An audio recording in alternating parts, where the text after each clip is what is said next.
one of the first things that I want to say is the first time that I heard you speak, you really opened my eyes up to kind of like the global world. And can you hear me? Yeah, I can hear you just great. I'm Oh, muting okay. because I'm outside, but I can hear you Okay. just fine. Okay. And so it started off with someone asked a question, and they said, what's gonna happen when like how are they gonna remember the self checkout, all that stuff? Someone asked, well, how are they gonna make that transition? Like what if I'm not ready to make that transition?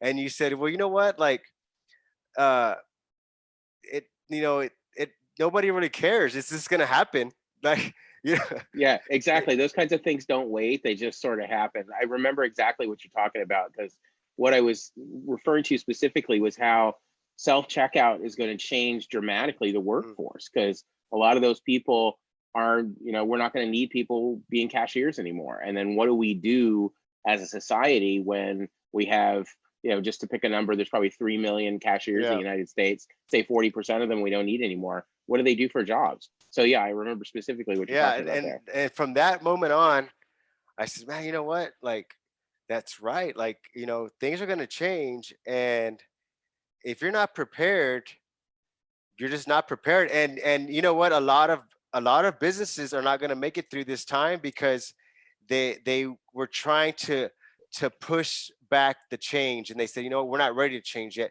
We're Yep, not yep. ready to invest in social media. We're not ready to invest in e-commerce. We're not ready for that. We want to stay comfortable in that spot. So first of all, I just want to give some spotlight on your credibility, and how you have the facts and the knowledge to speak on this stuff like this. Harvard University, right? Harvard, Arizona State, Washington University, uh, Guitar Center, Amazon, uh, man, City, Corpus Christi Independent, International Airport. Yep. I mean, these are some big organizations to be part of, and to be part of those organizations. You don't just imply, you just don't send in a resume. They have to check. They do a background check, and they want to know, is this guy credible? Oh yeah, for So sure. they do it. I'm pretty sure they do an extensive background check. They do, okay, what is his credentials? What education? What is his track record? They go back. So I the first time I met you, I was like, man, you know what? He's my friend. Like, Right, right. I said he's gonna be my friend. So And here we are, what, 3 years later, and we're three years buddies. later, So 3 years right, later, yeah, and I knew that I knew. So whenever I heard you talk the first time, I said, you know what, this is gonna be this is gonna be a friend of mine, and I just knew it, and it wasn't even like uh, I didn't fake it to be your friend. I said, you know what, I just want to be his friend. I'm gonna reach out and keep in contact, and if I'm transparent, I'm genuine. Hey, I think that'll shine through. So, there's a lot to be said for that too. Not to take you off track, but mm, a lot of times in my life, I've done the same thing, and I've just like picked out somebody and say, I want that guy in my life, or I want that woman in my life, and I want to learn from that person and take in what they can give me. And there's a lot to be said for just frankness and tenacity, and just saying, this is what I'd like. Will you help me? So yeah, yeah, just, and even in a friendship kind of thing, as we get older, it's kind of weird, because you're like, well, I like this person, but we're adults, and how do I do that? But life's too short. so let's get started off. Okay. Uh, I heard a speech by someone that kind of said that Americans live in like a fishbowl, and what he was referring to was that we don't really pay attention to the what's going on around in the world. And I think that this whole situation has kind of like woke a lot of people up. Yeah, for sure. And so I just kind of want to know, like, your view on the outside of the fishbowl, because that's your world. Mm, Like every time I talk to you, like you're either, in France, or you're kind of right. China, or you're just kind of Japan, like you're just all Yeah. over. And that's just like a normal day in the office for you, so you kind of live outside that, in that world. So tell us a little bit about how that world is, how it kind of operates. Okay. Yeah. So you're not wrong. I haven't been on a plane since March 5th, Mm, and that's the longest time in my adult life I have not been on an airplane. mm, So kind of a weird thing. yeah. Yeah. So you're absolutely right, and I think that we have such a diverse, large country that we're just sort of used to having everything right here, and we don't necessarily pay attention much to the global stage. Mm, But there's a lot going on there. Obviously, it's a big world. There's lots of business. There's lots of implications to our lives, as we're now seeing thanks to COVID-19. And I think that the virus has allowed people to both look inward and outward in mm, terms of that, to say, where did this come from and what does this mean to me? Because there's nothing like being locked in your house for, what are we, day 30? The stay-at-home order expired today, but nevertheless, there's nothing like being grounded for 30 days to make you introspective about things. And I think that people were just sort of learning about how the influence of the rest of the world has come to America, mm, and then how our lives are dependent on all of these things. It's not like we're a closed off society anymore. And it's another thing is interesting specifically about Corpus Christi, it's a big city, it's a modern city, but it's so geographically remote. mm, San Antonio's 2 hours away, Houston's 4 hours away. So it's easy for us to get in our own little world here in Corpus. yeah, And I think we see that as well, but there's a much bigger play here. yeah, And our lives are now dependent on things beyond our borders mm, and also within our houses. So, yeah. yeah, this is a very strange time. So how are businesses, like bigger businesses, kind of dealing with this? Well, so overnight, anything that could be sold online needed to be sold online. And a lot of businesses weren't really ready for that. Say Many that. Say large that companies. again. Say it again. So instantly, we went from you could go to the store and buy things to you can't. And Mm, so overnight, anything that could be sold online had to be sold online. There was no other way to do it. yeah. Oh, And okay. That's what you're so, saying. yeah, big companies, Macy's, Dillard's, Kohls, were faced with a world where every single thing they had to sell on the internet, and a lot of them weren't ready. They Mm, were at different stages in what we call in my business a digital transformation, yeah. which is where they sell things digitally as opposed to physically. And a lot of them aren't going to make it. They're Yeah. just not. The openings are going to help. I mean, I read today that Macy's is going to open most of its stores again, Mhm, but they furloughed 100,000 people. That's a lot of yeah. employees they put out Yeah. of work, and I'm not sure they'll make it back. So Yeah. it's a strange time for all businesses. Yeah. And Macy's, I mean, for example, is like it's one of those places, like it's not really considered like an online like, Right. it's more like, I think it's more of a older kind of market, Oh, definitely. because Yeah, they yeah, like, yeah. they like to go and kind of try on dresses, Yep. and buying that stuff online is kind of, I don't think very, and especially, I mean, it's more like a luxury item, would you say?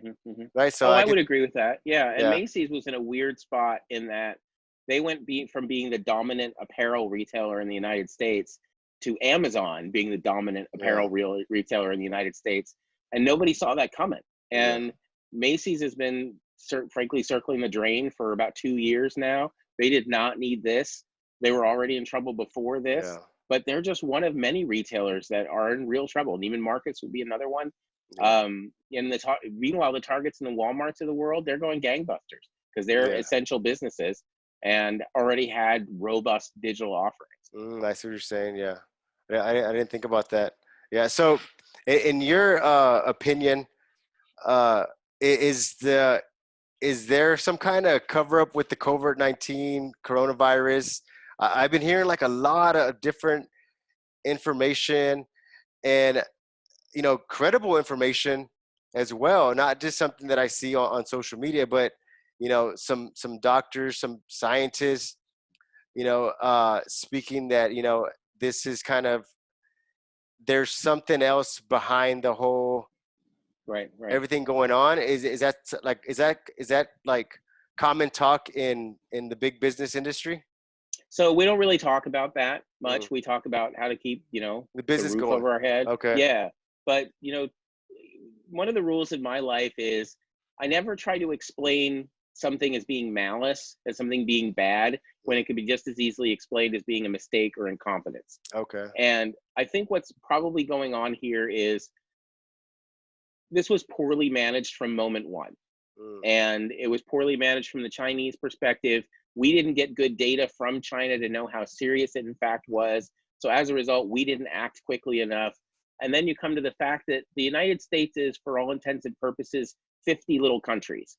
Mm. And every one of those 50 little countries is going to handle this differently. So what works in New York won't work in Wyoming, and what Yeah. works in Montana doesn't work in Florida. But we all have to go our own way, which is why Texas is opening, but Illinois is still going to be locked down for another month. Yeah. Is that right or is that wrong? Time will only tell. But in terms of I've read the same things you have is it a manufactured thing? Is there a global conspiracy Mm. going on? Whenever I read stuff like that, I think how difficult it is to organize people to do simple things, Yeah. let alone a global conspiracy, which 100 countries are involved in, and everybody's keeping their stories straight. And, so I think rather it's just what we're witnessing is a reflection of all of these different organizations and cities and states and countries trying to do what's right for their people, Yeah. and it conflicts with other stuff. That's what I think we're seeing. Yeah. So, the e-commerce, uh, explain a little bit more what exactly that entails. Like, what exactly is e-commerce? I know that e-commerce was a word, that kind of started coming more common when the internet was around, Mhm. and no one really took e-commerce serious. I think whenever you thought of e-commerce, you always thought of eBay. Yep. But no one actually thought of like, okay, well, everything's going that direction. And I also feel that, uh, for example, myself, we run a service industry business, and I could be kind of against e-commerce and say, you know what, it doesn't affect our business, but it actually does affect our business, because if our customers are paying everything online and everything's digital, we have to be able to make that transition just as easy. The transaction, I mean, just as easy as if they were Yep. to, so we have to have that technology in place, because if, most people are going to have everything on their phone, Yep. everything's kind of going. So I guess, so explain to us exactly what e-commerce is. Okay. So I've been doing this for about 25 years. Okay. Started out when we started selling things online at first, which was like books and things like that, where you would have a website, it had the book, it had a little description of it. You sent us money, we sent you the book. It was basically a catalog, like mail Mm. order. It just happened to be on the internet.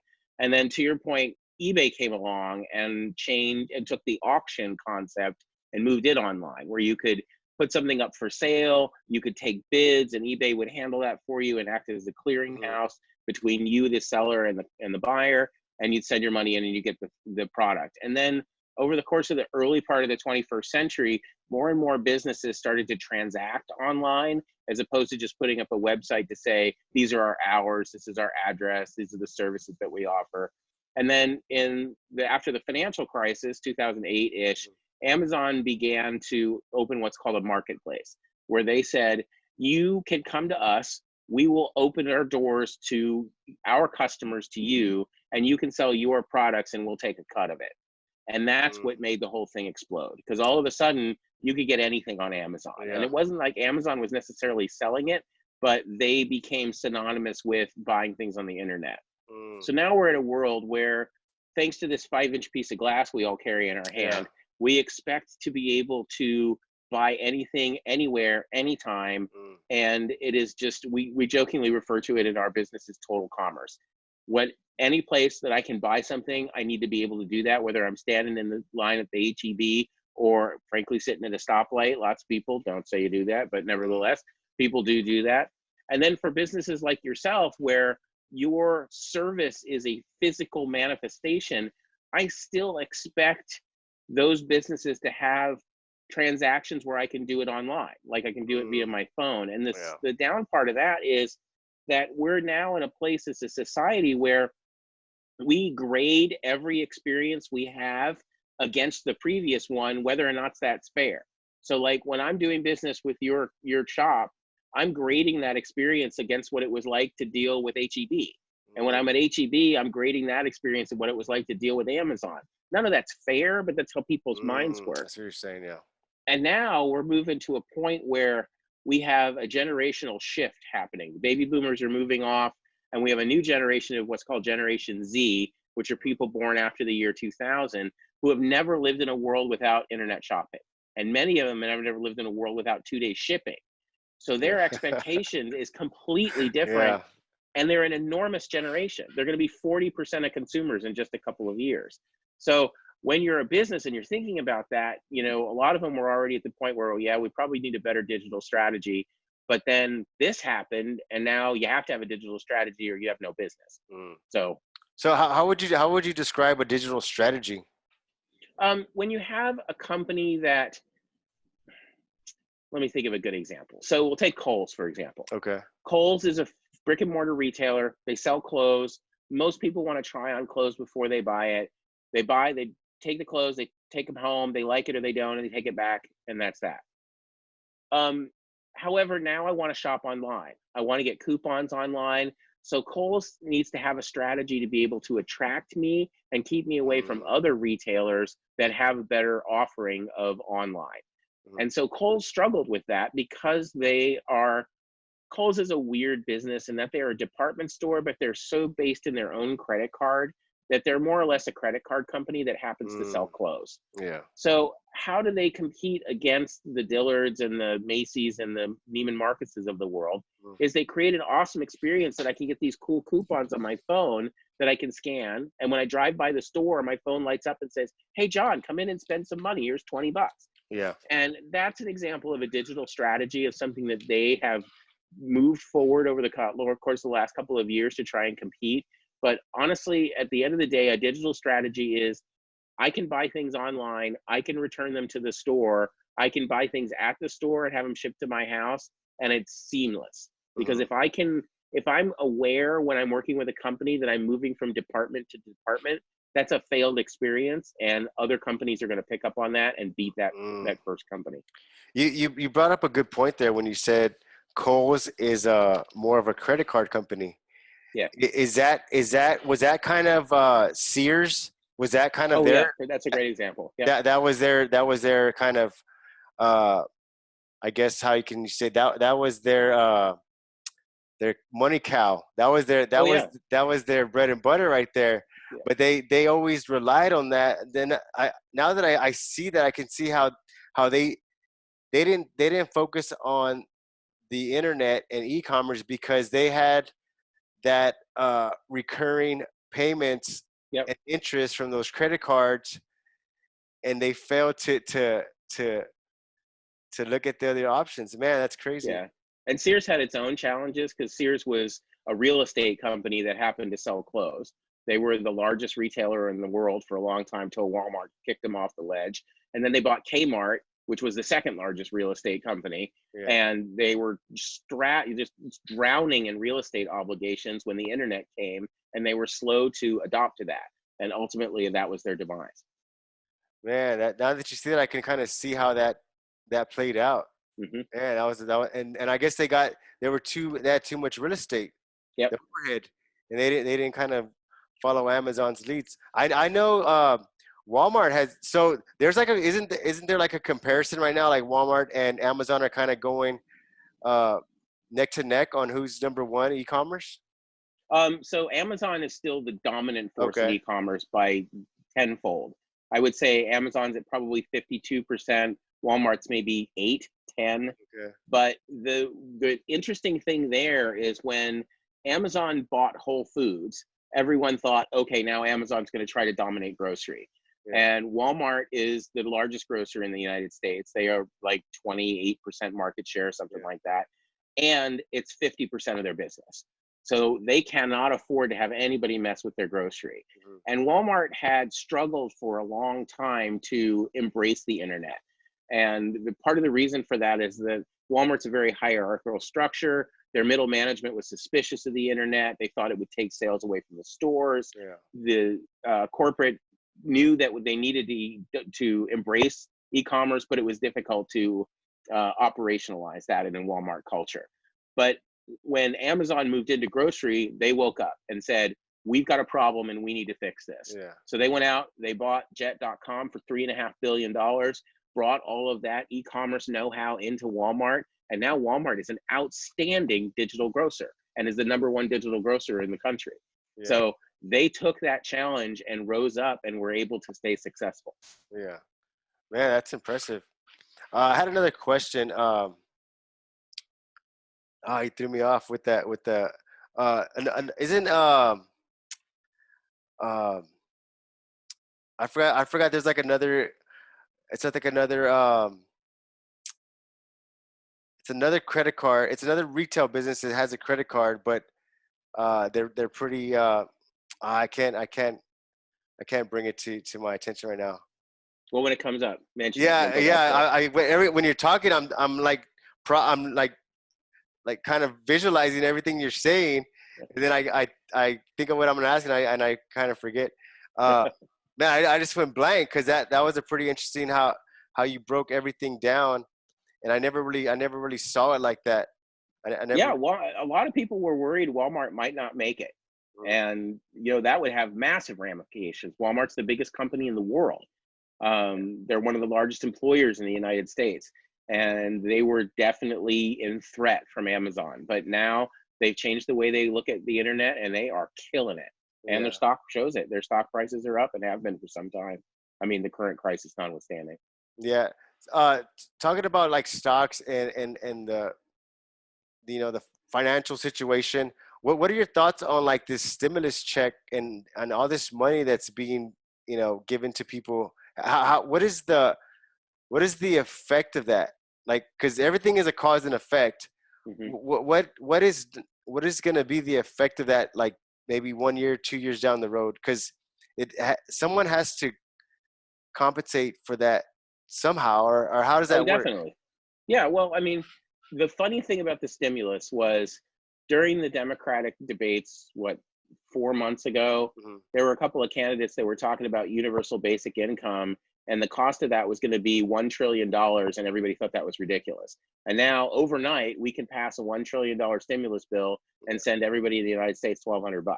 So I think it's just a case of how important it is to people in general and how important it is to the greater economy. But to your point, that's a short-lived thing. I mean, $1,200 is $1,200, but it doesn't last forever.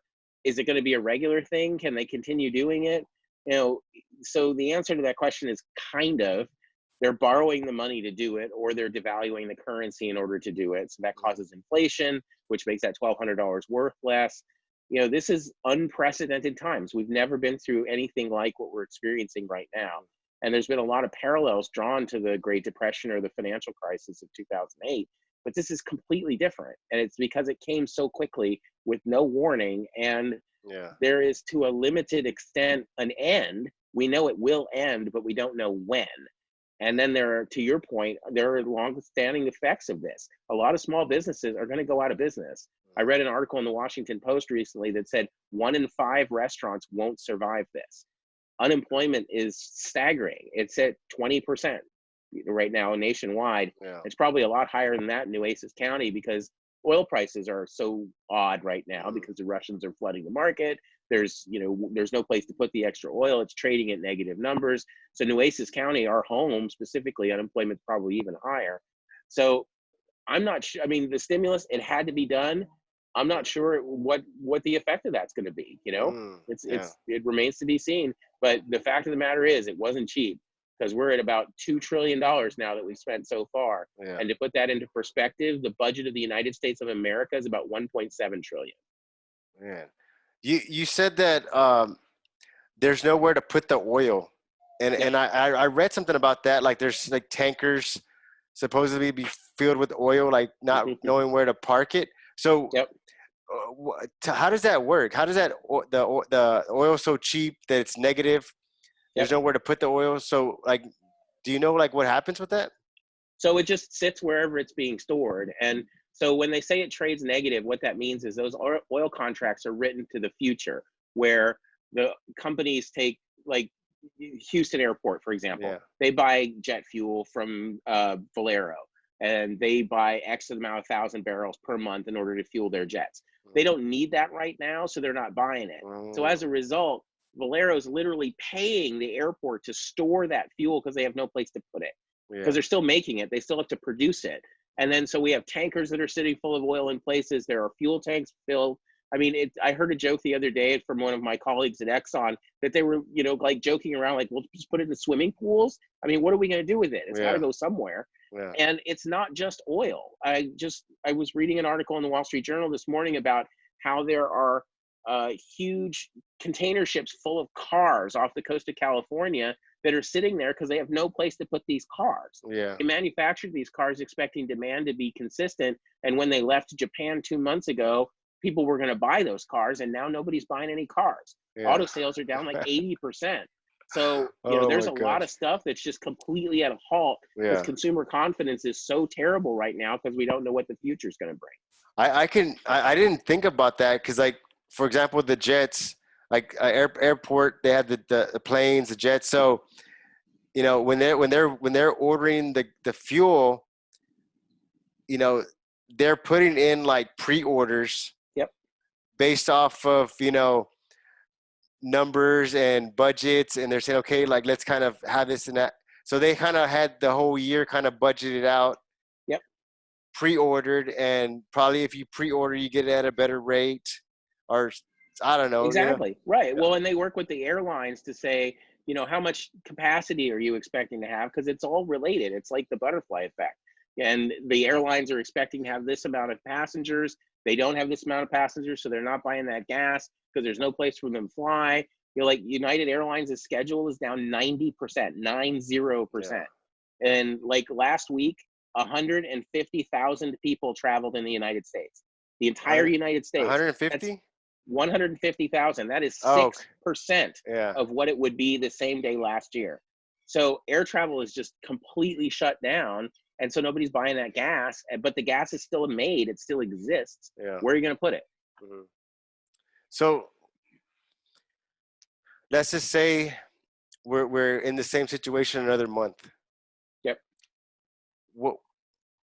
Where do you see things like, I mean, with the airlines? Because they're burning through cash. Yep. I mean, those planes can't just, I mean, they can't sit for too long. Right. Well, what they do is they store them. They drive them out to the desert and just seal them up and park them there. And they have done just that. But in terms of what happens if this lasts another month, in a lot of places it will. That's a known. Virginia, Illinois, California, those states are probably going to be shut down for another month. What does that do for airlines specifically? Well, they just got a $50-ish billion bailout.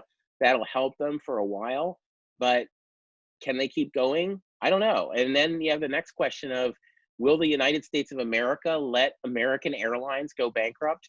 Probably not. Maybe, but probably not. Why do you say that? Why do you say that? American Airlines is a historic part of the United States. It was at once what's called the flag carrier of the United States. They employ 400,000 people, just to pick a number. In United Airlines, probably pretty similar. Delta, pretty similar. So it's very unlikely that a course of action will be allowed to happen that all of those people get put out of work at once. And same thing with Boeing. Boeing would be another example of that. Boeing probably employs 1 million people. It's part of the infrastructure of the United States, and that won't be allowed to happen. But that said, what does that mean on the long tail? We're just going to keep writing these checks, and who's paying for that? Are we just printing new money? Because if we do that, we lower the value of the money on the larger scale, and then a loaf of bread that costs $2 costs $5, and you get into a situation like Germany after World War II. So it's a really weird time. So how does that explain how the value of the dollar decreases, like by them printing money? Well, when you put more money into the system, so you say you have $100, just pick a number. I have $100 and there's $100 in the United States. If I that has a value to it. And you can either compare it against other countries' currencies and how strong you think they are compared to the United States, or you look at it from a terms of buying power. What can I get for that $100? And when you talk about inflation, like we experienced in the 1970s during the Carter administration, and that was also due to an oil crisis, incidentally, it got to the point where the cash that I had in my hand just didn't buy as much as it once did. Inflation was growing at 10 to 15% a month in some cases. And then you have other countries where it even goes out of control. Like I mentioned, Germany after World War II, where people were using wheelbarrows to buy bread. That's not going to happen here because, we have the luxury of being able to look back at history and see what happens when those things happen. But monetary policy is a tricky thing. And the Federal Reserve, which is the body that controls our currency, doesn't have a lot of tools left because they've lowered interest rates so low. I mean, we're practically at 0% for interest rates right now. For comparison, when you and I were kids, our parents bought a house, they were paying 15% for that house. Right now, you buy a house, if you could, if you wanted to do so, your mortgage would be like 2%. Really? So the Fed is really limited into what else they can do other than inject more currency into the market to try and get money into people's hands. But that's a tricky balancing act to make sure that you don't trigger inflation.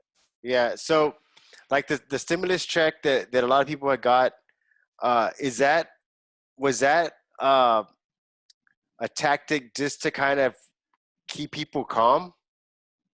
And yeah, I think it was it was many things. One, it was they knew even before the numbers came out that a lot of people were going to be out of work right after the bat. And now we've seen over the course of the last 3 weeks that the Labor Department has been reporting that incredible amounts of people have been put out of work by this. Like I said, unemployment is probably about 16 or 18% in the United States right now. By comparison, 4 months ago, it was at the lowest level in my lifetime at 3.5%. So overnight, we skyrocketed. So you have to get money into those people's hands so they can continue paying for their goods and services. And in addition to that, they're not just paying you and me and giving you and me money. They're making sure that that money that we have gets pushed along the line so everybody else can meet their obligations. Landlords need to get their rent money. The electric company needs to get their money. The phone company needs to get their money. The economy is a very delicate balance. And if you just remove something from it all of a sudden, it can come down like a Jenga board. Man, that's powerful. It's very eye-opening, everything that's going on, and it's kind of, I think what makes it a little bit scary is like we don't really know like the outcome. We don't know like when it's gonna stop. I don't think there's ever gonna be like a actual normal. I think a lot of things are gonna change. It's just it's interesting times. I mean, it's interesting times, but at the same time, I think America kind of needed something like this, not in a bad way, but just to kind of wake people up and maybe bring people together, and maybe start to pay attention about themselves as far as like their situation, financial situation, the family situation, their career situation. It kind of gives everybody an insight, makes them take an inside look of themselves and see, okay, you know what, I should have probably been prepared. And it might help everybody out in some kind of way, because, out of every bad situation, something great always comes out. Yeah, you're not wrong, but that. Just the when we come out of it is the wild card. And what does we come out of it look like? Is it going to be the same in Texas as it is in California? To your comments about travel, is travel ever going to come back? What's it going to be like for people to buy cars? And to your point, a lot of people weren't ready for this. They weren't financially secure enough for this. Most people, frankly, probably live paycheck to paycheck. You lose that source of income and your entire world gets tipped upside down. So, from a spiritual point, totally agree. Like, I'm really blessed. I have a wonderful family. I'm spending more time with my family than I have in years, frankly, which is amazing. But then, what does that mean for other people who don't have that lifeline? They're alone. Elderly people in nursing homes who, had robust relationships with people now can't see them because they're closed off for their safety. Mm. There's good and bad in this, Yeah. but unfortunately, we I am definitely on the get back to work side of things, but I am also, sensitive to the fact that people are still scared, and I Mm. understand that. But I was just saying to my wife earlier today, we talk about doctors, and the doctors say this and the doctors say that. I'm not a doctor by any means, but I'm an economic strategist, and I can predict a lot of things just like doctors can. And if we don't get back to some sort of normalcy with our economy, by the end of this year, we're going to be in deep, deep, deep trouble that'll make the depression look like a Yeah. cakewalk. Well, what is it? Explain that. Yeah, a deep, deep trouble. Like, tell me, like, Well, I what? mean, so at the height of the Depression, 1933, Uh, 1934, you had 25% unemployment. So 1 in 4 adults did not have a job. The government needed to step in and create large scale work programs in order to get money into people's pockets, make sure that they can continue paying for basic goods and services. The economy shrunk significantly during that period of time, which reduced the United States' presence in the global stage. That's a mm, different story, but that also occurred. And just the damage to families that happened because of that. That was, obviously what brought us out of that was World War II, yeah. where the United States came together and we changed our economy and we were building the war machine.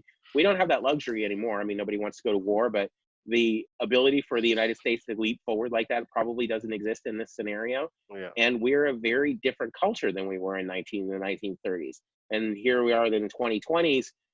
What does that mean when people can't pay their rent and they don't have food and they don't have access to food? We have supply chain interruptions.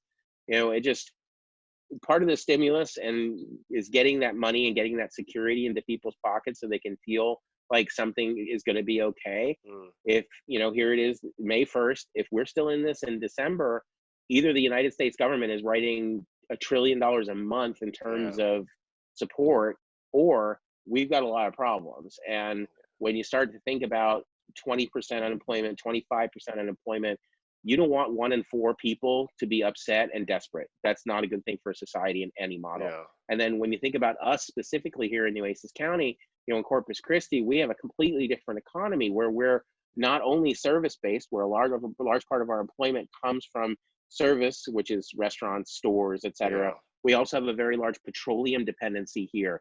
And when both of those things are upset, that's not a good Mm, scenario for us, yeah. and that's where our unemployment could be even higher than that. Yeah. Now that you say that, I didn't really see I wasn't really paying attention to the bigger picture of the city economics until I was talking to Ben Molina, and he was telling me how the shutdown of the restaurants, the hotels, the tourist, all that income is going to affect the city's budget for Oh, next for sure. year. And Yep. I was like, man, that's right. He's like, man, because the city relies on a lot of that money Yep. to plan for next year's budget. He's like, so they're trying to make a lot of changes. They're trying to, and so I could just imagine how they're trying to strategize that, you know, because it's something that's no one's ever had to go through. So, Hmm. man, that I bet that's tough. Yeah, it just for sure. And those city leaders, they're working hard in order to be able to keep the services that we require Yeah, working, because the city's a business just like any other kind. It's different in how it's organized and how it's governed, but at the end of the day, they require income in order to provide services just like any other business. yeah, And when you look at municipalities like the city, like the county, like the port, the port had been planning to deepen the channel, expand significantly. All of those plans are going to go on hold now until the oil yeah, prices start to stabilize again, because there's no reason, because all that fuel is not leaving the port of Corpus Christi. yeah, Instead, it's just sitting there. So that was what I was saying, is it's kind of like a butterfly effect. You never yeah, really stop to consider the long-standing trickle-down effects that things like this have across really wide areas, and in both space and time, because we're going to be feeling the effects of this in 2 years, in 5 years, in 10 yeah. years. That's true. That's so true. Especially if they have to, stop projects based off of funding, Yep. and they can't just pick up on a project, 6 months later or a year later, there's going to be a lot of expenses, and it's a whole different, it's a whole can of worms. I guess you could Oh, say. for sure. Yeah, no question about it. Well, the city has that large desalinization plant program that they're looking into. Once again, not getting into the politics of that. Mhm. However, they need money in order to do that. They're going to go out and take a $200 million loan in order to complete that program. But to your point, they can't just stop in the middle of it. It's not Yeah, like you can just walk away and come back, because it has, it'll molder, it'll fall apart, and then it'll be more expensive to complete anyway. There's lots of programs like that that aren't massive $200 million programs that are mm, important. Like, just for example, what about all the roads? How are we going to yeah, pay for the roads if there's not tax income coming? We mm, all complain about the roads. It's a Corpus Christi tradition. But you drive down Everhart. Everhart looks like a war zone right now. They're yeah, still working there, thank God. But what happens if they don't? And yeah, then what are the ramifications of that long term? So yeah, it's funny, to your original point at the very beginning of this. You said it's interesting to think about the local view of the world events, and these yeah, world events are affecting the fact that you can't get to Kiko's very well good right now because the yeah, road's all torn up right there in front. yeah. That's so true. So you said the the the city actually gets loans. Like, Oh yeah. who loans them the money? Banks, just like any other thing, or they can Okay. issue bonds. Uh, Cities issue bonds, which are kind of like stocks, but they're guaranteed notes where you're lending the city money and you get a fixed Mm, return back on that. yeah. Okay. Hey, so Yeah. what are your thoughts on the whole 3G thing? Was it 3G, right? Or 3G, 5G. 5G, yeah, 5G. Yeah, What are your 5G. thoughts on that 5G? I know that uh there's a lot of I wouldn't say there's a lot of misinformation going around about the 5G and how that is gonna change in the way of life. And Oh, for sure. it was kind of interesting because uh I kind of felt like we went through this kind of way of thinking whenever, remember they said whenever the calendar hits two remember 2000, Or like 2012. Yeah, yeah, yeah. that everything's going to get erased and we're going to have to start over. And I kind of feel like it's a little bit there, it has a little bit of that energy because, but I don't know, what are your thoughts on that, the 5G?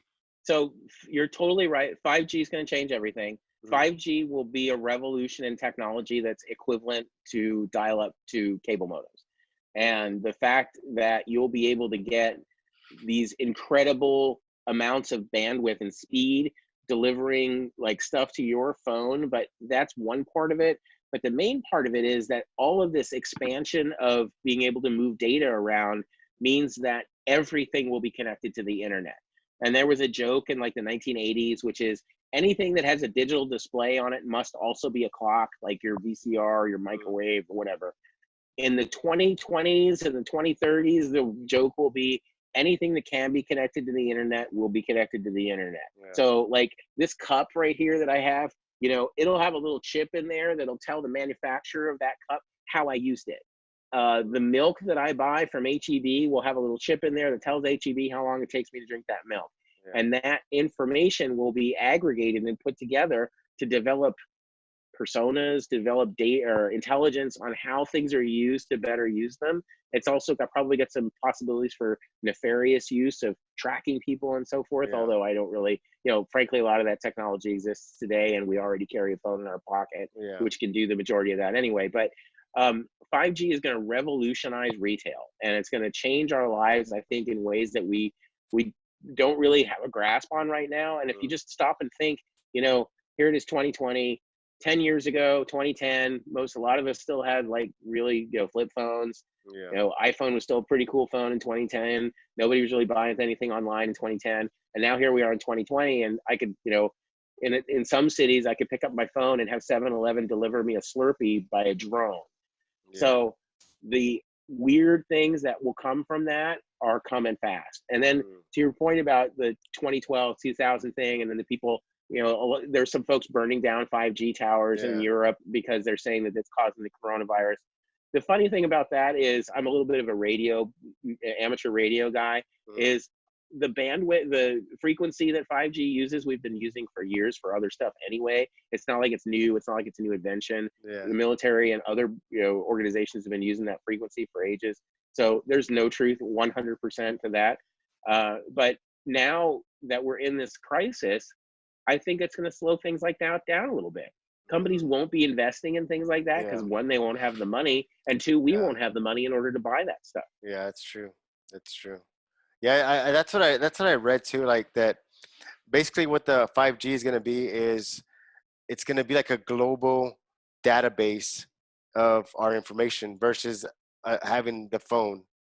It's going to be like a global access So the of our 5G is the actual signal that puts the stuff into your phone. Okay. And then the data, since it can move so quickly, you won't need to store stuff on your phone.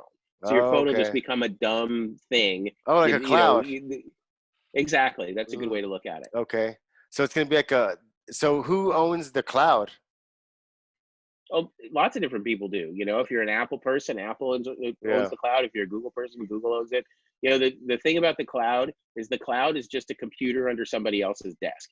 It's just not yours. It just sits somewhere else. Your data is still sitting on a computer someplace. It's just a question of where that is.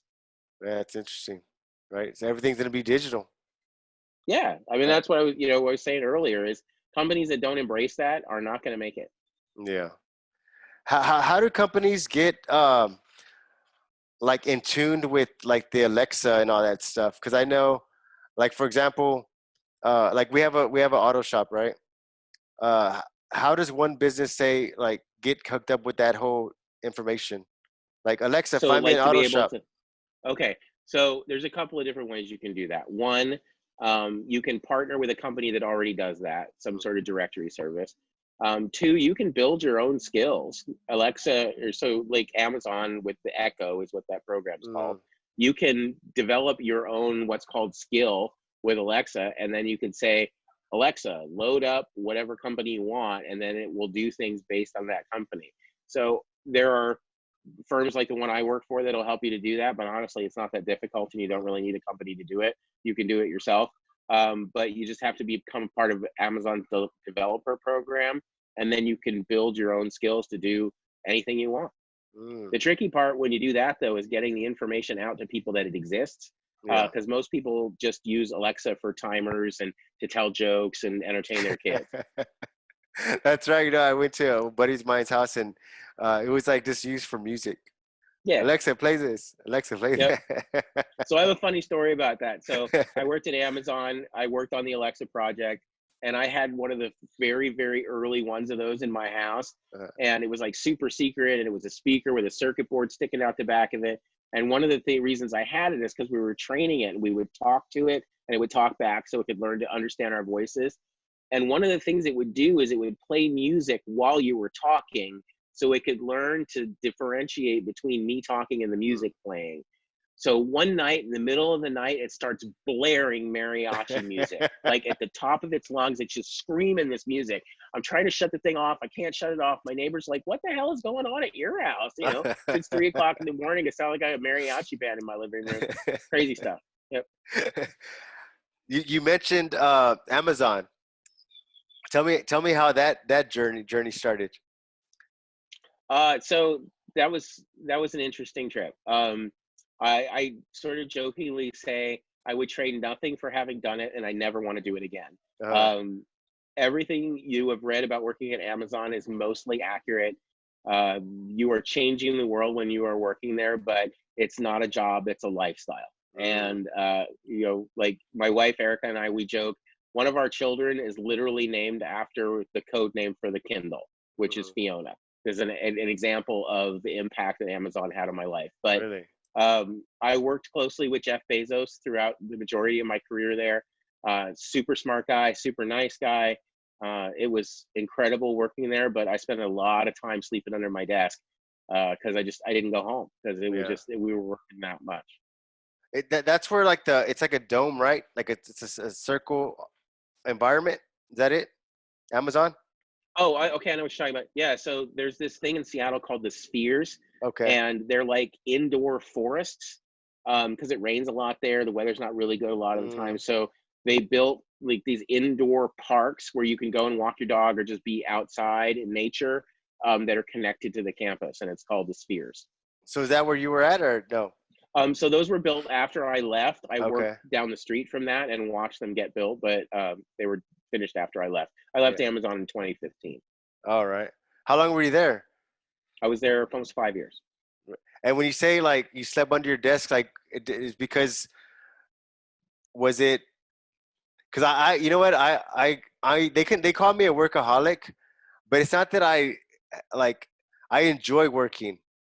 Is that kind of like your way you kind of were It's wired? a it's passion. Oh, so yes, but Yeah. it's passion that drives you to do it, but also that feeling of we have to get this done because Yeah. we're trying to do incredible things. Yeah. And if you're only working 40 hours a week, you're probably not going to be able to pull those kinds of incredible things off. Yeah. um, while I was there, we, invented the affordable tablet. Apple had the iPad; those things were $500, Yeah. and we came to market with one that was $100. Anybody could buy one of those, and that, I don't want to like put too much weight on it, but that put technology in a lot of people's hands that weren't going to have it before. That was life changing for a lot of people, and knowing that while you were doing that really drove you to do awesome stuff. And we did tons of projects like that, like helping kids to read by, giving free Kindles to schools, and Yeah. those kinds of things really drive you to work hard and do cool stuff. I see what you're saying.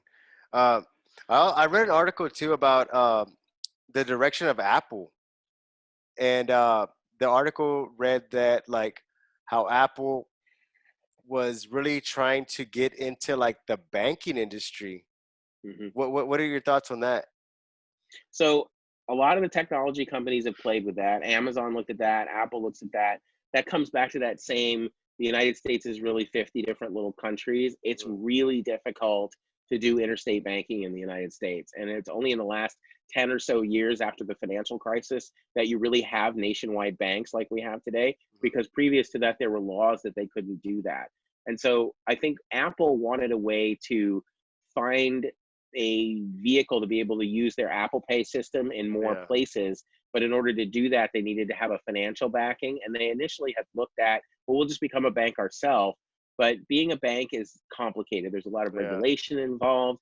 There's the aforementioned 50 states that you have to keep in mind. So ultimately, what they did is they ended up partnering with Goldman Sachs, which was Yeah. already a bank. And then they did the partnership that way. Amazon had a similar thing where they wanted to offer financing for things, looked at becoming a licensed bank in a couple of states in order to pull that off, but it was just too expensive. And so what they ended up partnering with GE Capital, eventually Synchrony, in order to do that. So it just starting new banks is tough business Yeah. just because of all that regulation. That's what I was gonna mention. The Golden Sachs, right?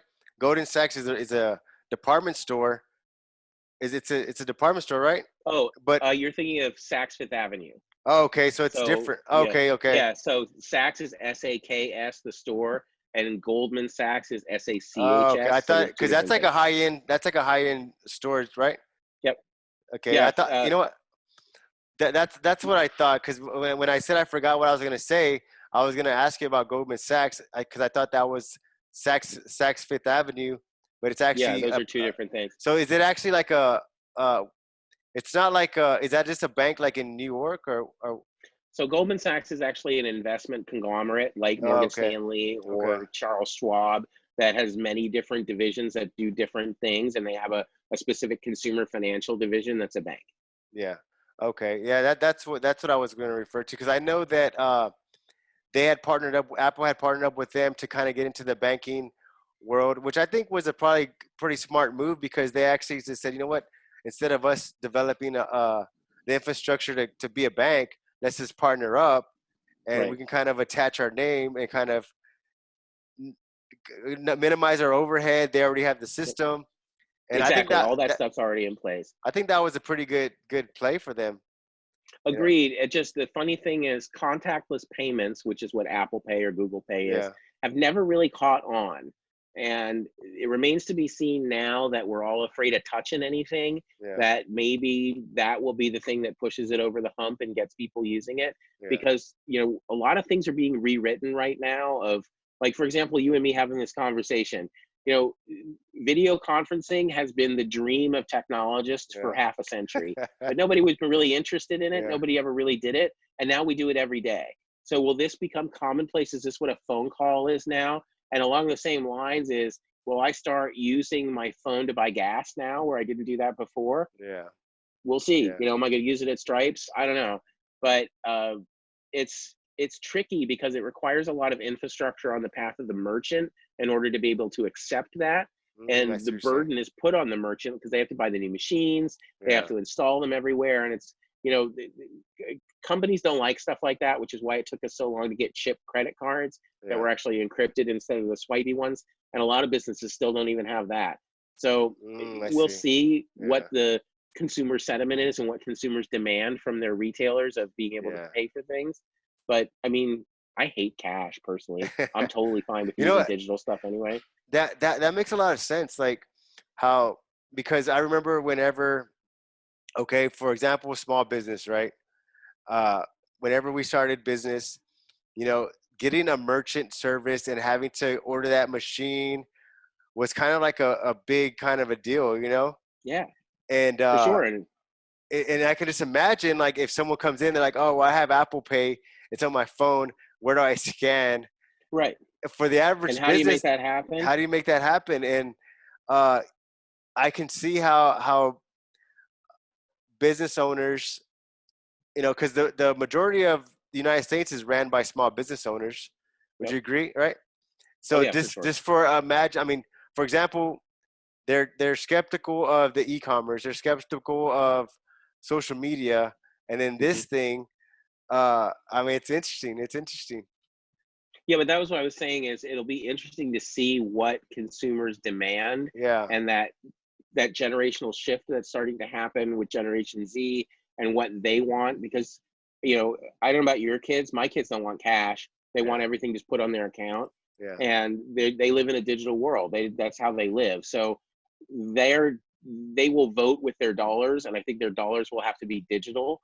But Mm, you know, that's a like you said, it's a burden to retailers. It's also, yeah. it takes away a valuable source of data away from retailers. Like, for example, you can't use Walmart, you can't use Apple Pay or Google Pay at Walmart because Walmart wants to keep that financial transaction in their books. They want to Mm, own everything end to end so they yeah. can get data from that in order to inform what they're doing. And if they give Yeah. it to Apple, then Apple gets that data. Oh yeah. And Walmart had its own payment network for a little while, which was never very successful, where you Yeah. got this little code and you scan it on a camera.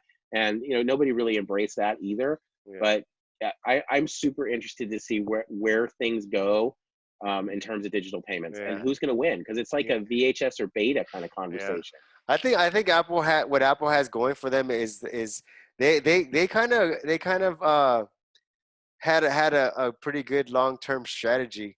I'm not sure. I mean, I'm pretty sure they made some adjustments, but like just going back, think about this. You know, the iPod, right? You know, the iPod, then you know the iPhone, and Yep. then the iPad. They kind of like wiggled their way in, and you know, Mac. I'm a Mac fan.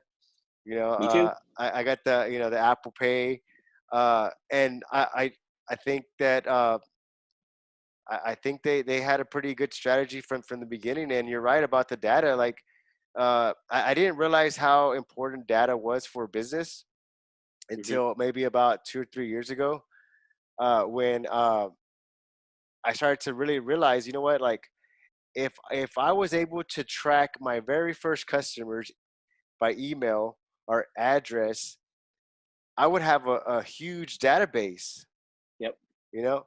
And so I can see the importance of the database, and I can see how valuable that is for Walmart, for Amazon, For any for business, for yeah. any business. And Yeah. it's valuable for products too, because you have companies like Procter and Gamble that make Tide and Charmin toilet Mm, paper and things like that.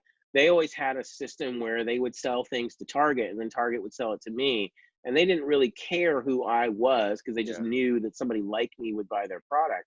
And now they're in a world where the Targets and the Amazons and the Walmarts of the world are competing with them, making their own products to sell to me, Mm, and they don't know who I am. So they yeah. need that data just like any small business does. We Yeah. call that first party data in my business.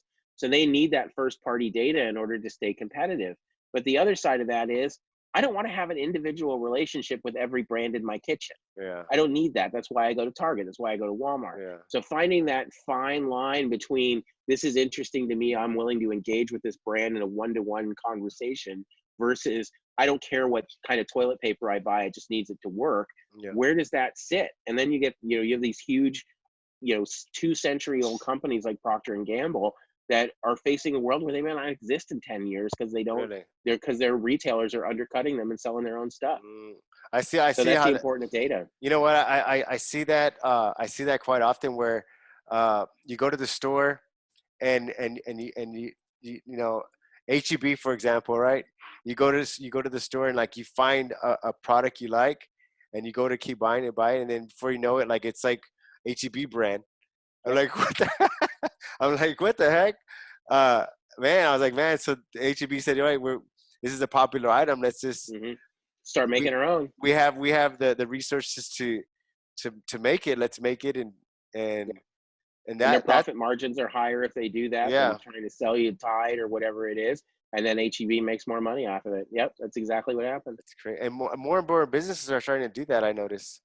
Oh, definitely. And I Yeah. think that's because of the ease of the internet, because now anybody can sell anything. Yeah. 35 years ago, if you wanted to sell something, you needed a massive distribution network across the United States. And nowadays, all you need is a MacBook and a UPS account, and you can sell things anywhere. Yeah, that's true. I was gonna ask you, is data's very important. Is data, is there like a privacy law to protect our data? Like if said, or what is So it? yes and no.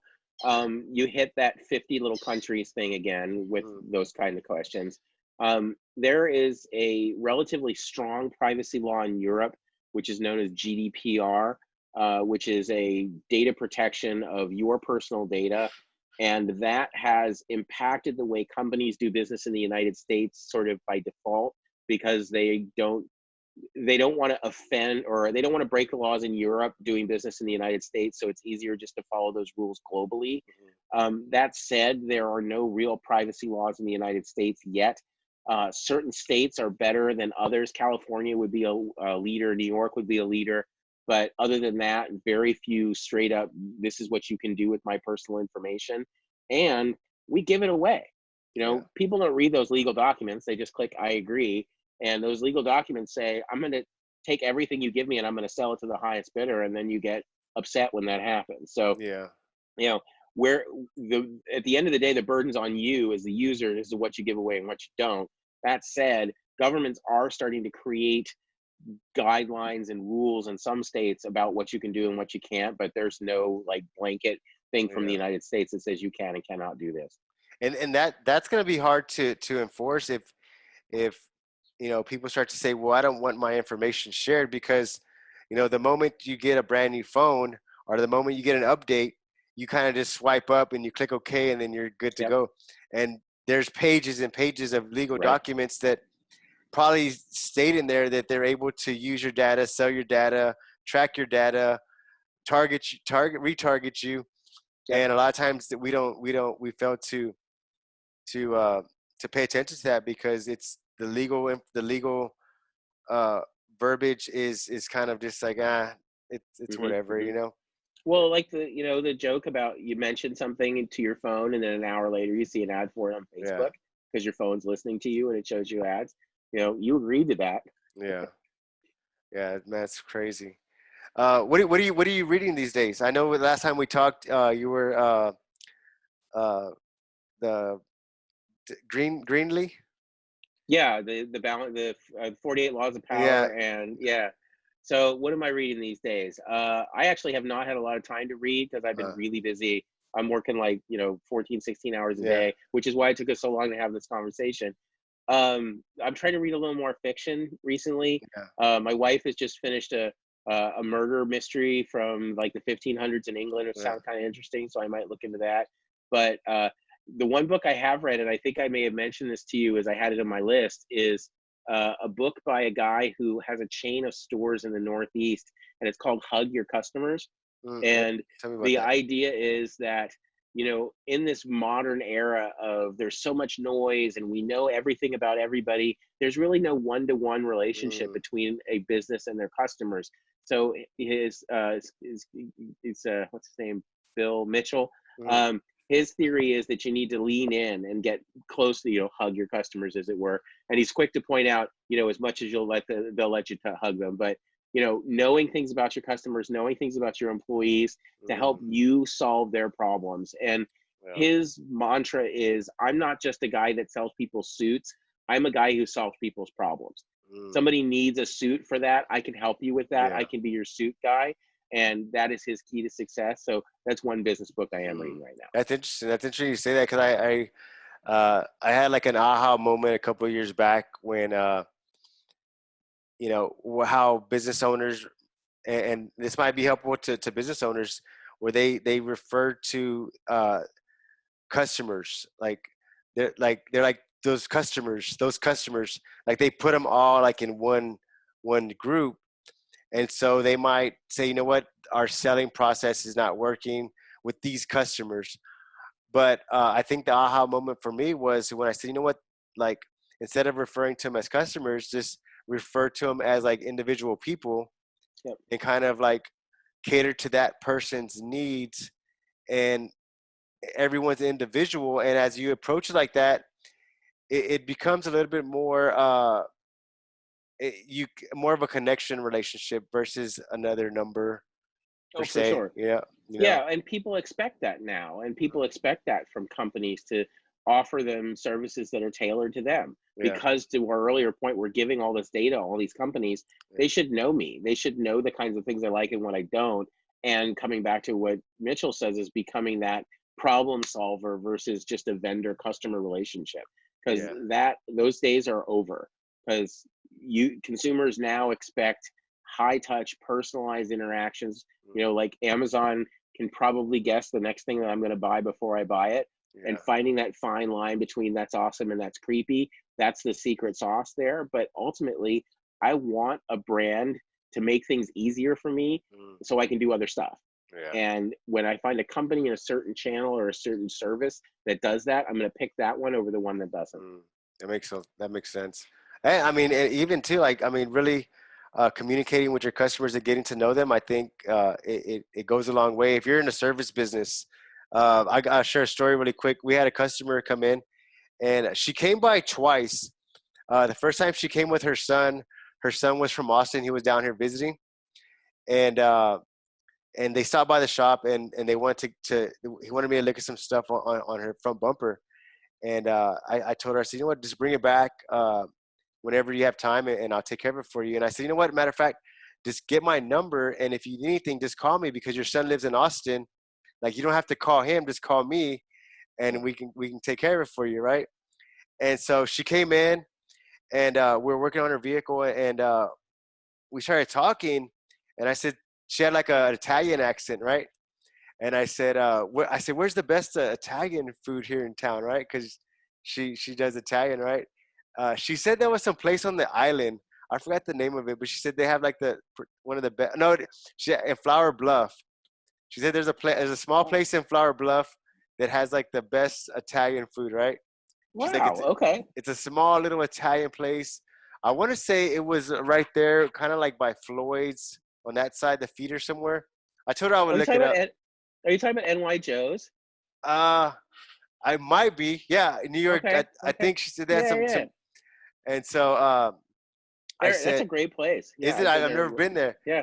And so I said, she kept talking about her husband, and I said, "What did you like?" Her husband passed away, and I said, "What did your husband do?" And she's like, "Well, he retired from IBM." And I said, "Really?" And she's like, "Yeah, he was actually one of the pioneers for the first computer, right?" And like she's telling me that they were from like they immigrated from Italy, and her husband like he like snuck over here and like he kind of made his way. And man, it was a very interesting story. She's like, man, Mm. I said, man, I said, you've actually seen the whole transition like with technology. Oh yeah, And right. she's like, you know what? I remember my husband, the first computer was about the size of this room. You know, she's describing all this stuff that they saw, and I was like, man, and I don't know, it was a pretty awesome story to meet someone that actually like went through that whole transition, Mhm. and they're able to.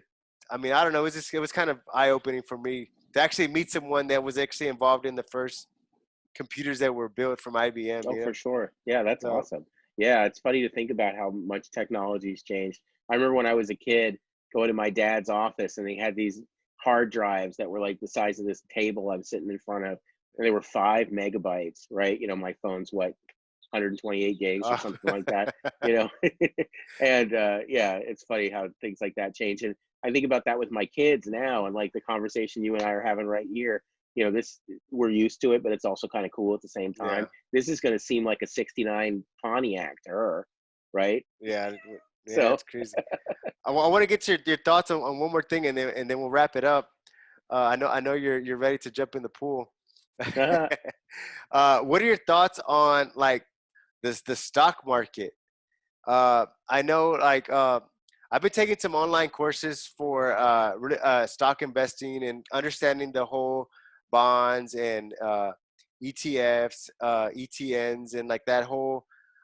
It's very interesting. I'm very interested in it. I'm taking some online courses, and but I want to know your thoughts on that. I know that uh, it's crazy because as I'm starting to study this stuff, and they're like saying, okay, these are some of the things you do not want to do.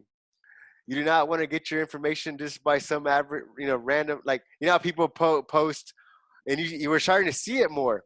People post on social media, buy this stock. This I right. knew it was gonna hit. And everybody's kind of like these. They call them what is it, speculative investors now. Hmm. What are your thoughts on the stock market? And I know that a couple weeks back, I think I was listening to one of my friends. He's pretty involved in investing and stuff. He was describing the S&P 500, I believe. Was it the S&P 500 that it dropped like pretty low, Oh, they all like have, and it's 18, been like eight. It was like 23,000 and dropped to like 18. He okay. So said you're talking about the Dow there with those That numbers. Dow Jones, Yeah, yeah, yeah. yeah. So the So Dow is just an aggregate of 30 different stocks. okay, It changes. They move stocks in and out of it to make it a well-rounded average of what the market is in general. But we use the Dow as sort of the measurement of where the stock market is at any given mm, time. But it was approaching 30,000. I think it was like 29 and yeah, change. And to your point, it dropped around 18. A lot of stocks have taken a huge beating over the course of the last couple of weeks, but a lot of them are up too. Like yeah, for example, the stock market had its best month since 1987 in the month of April, just yeah, because of the way the fluctuation, because everything's been so up yeah, and down and up and down. Um, Stocks are great for long term. If you yeah, buy stock, if you go and buy 10 shares of United Airlines and you hold on for 10 years, you're going to make money on that. yeah, There's no question about that. But in short term, it's tough, and it's a difficult way to make money in the short term, just because it costs you money to do the trades. You have to deal with the market fluctuations from time to time. And then where we are right now, where it's so completely volatile that from day to day, you never know what it's going to do. yeah, Like yesterday, the Dow was up 500 points yesterday. It was down 400 today. yeah, So they still had a net gain of 100 points. So you made money there. But it's also, the danger of wanting to sell at the wrong time is yeah, always there. And, like a lot of people have their retirement tied up in stocks via yeah, 401ks. And it's scary to look at your retirement and think, oh my gosh, it was worth X amount now. yeah, It's worth $40,000 less today. What am I going to do? Should I sell? But, and you look at stocks over the long tail of like a 10 or a 20-year piece, it's a fantastic way to make money. If you're looking at it as short and you want to hit it big, to your point, taking stock tips from your neighbor or somebody on Facebook, probably not the best idea. yeah. uh, that I guess that was the confusing part about everything is like, I hear like the stock market. You just said it yourself, like the Dow Jones was at its all time high, but is it because we haven't felt the after effects of like everything that's going on yet, or have Well, we so already it was passed at that? It was at its all-time high before the crisis hit. Okay. So around January is where, before the the virus really came to the United States, it was trading really, really high. The economy was great. Unemployment was 3.5%. We were booming. And then we start to get jobless claims of 2 million here, 3 million here, Yeah. 4 million here. The news is weird every day. How bad it's going to be and what the forecasts are. There's going to be 1 million affected, 5 million affected. And then the stimulus, to your point earlier, when the government pays out lots of money like that it doesn't in fact have, Wall Street doesn't like that, and people will sell because they're fearing economic instability because of that via inflation. So that drives prices down, but then people go, oh, there's a bargain, I'm going to buy it. It drives it back up. So, why do you say Wall Street doesn't like that? Wall Street likes stability. Wall Street likes profits. Wall Street likes companies to make money, because then they make money. Because if companies make money, they pay dividends on their stocks, and then everybody's happy. When there's instability for whatever reason, be it the federal government is paying out lots of money in terms of stimulus that it doesn't have, crisis in the Middle East or something, oil prices being really unstable, those types of things make individual investors nervous, and they will pull money out of the system, which lower prices. Yeah. So right now we're in stability, right? Like we're not, For sure. Yeah, for sure. I think that's what makes it kind of interesting, because it seems like at first they said, oh, we're gonna hit a bad depression, things are gonna get bad, it's gonna get worse. Everybody was like, the Dow Jones is dropping, then all of a sudden, like, everything started going back up. Right. Almost like if everything went back to normal, but it almost seems like an illusion. Like, yeah, I mean, because it's all over the place. Because So like, go ahead. I was just gonna say, so like, you take United Airlines, for example. Before the crisis, United Airlines was trading at $80 a share. Yeah. It went down as low as 25. So if you bought it at 25, it closed today at 29-ish, I believe. You're making money there. Same thing with Amazon. Amazon was trading 1900, 1950, something like that. It closed today at 2400. So there's opportunity to make money here, but it's dangerous. And you have to have a strong stomach for it. And, for the average investor like you or me, it's not a game to be playing. Yeah. That's something that and that's kind of why I said, you know what, like, I want to educate myself on the information, not because I plan to be like this day trader or this big stock investor, but I just want to understand the language of it. And I think that's very important, because once you understand the language of it, it's easier to kind of understand, and you kind of can see like a bigger picture of everything. And I think that's kind of the approach that I wanted to take. And I like it. Like, it's very interesting to me. Well, So, you can start to see patterns, because you yeah. learn why things happen the way they do, and then those patterns exist in life, not just in the stock market. So that gives you the opportunity as a business owner to be able to react to things. When you see storm clouds coming, you can say, okay, I know this means that this is going to happen, and you can act appropriately. Yeah. So, even though you're not going to be, like a Daddy Warbucks or a Mr. Monopoly guy kind of guy, or maybe you are, because that'd be awesome. But, even if you're not going to do that, it's still absolutely valuable to understand how the financial markets work. Yeah. What are your thoughts on? And I know, if you have to go, let me know. I'd have one more question. Cool. What are your thoughts on like precious metals, like gold and stuff like that, gold and silver? That's another benchmark of how investors feel things are going. When gold is really high, that means that people are buying gold because it's safer than most currencies. Gold is always going to have value, and there's a limited amount of it. So, and the United States currency is not guaranteed by gold anymore. They took us off the gold standard in the 1970s, but nevertheless, it's still the amount of gold that nations hold determines a lot of their wealth and power. And the same thing is true for individual investors. So when currencies start to get unstable, it's getting, inflation starts to increase, you're going to see gold prices increase.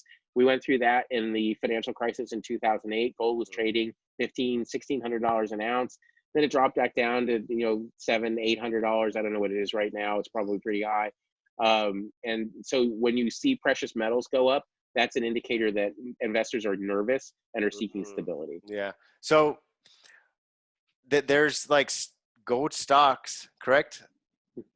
You buy gold I mean, you don't actually get the gold. You can if you want, but Yeah. you buy certificates that say that you own gold. It's kind of like a stock. It's traded the same way. Okay.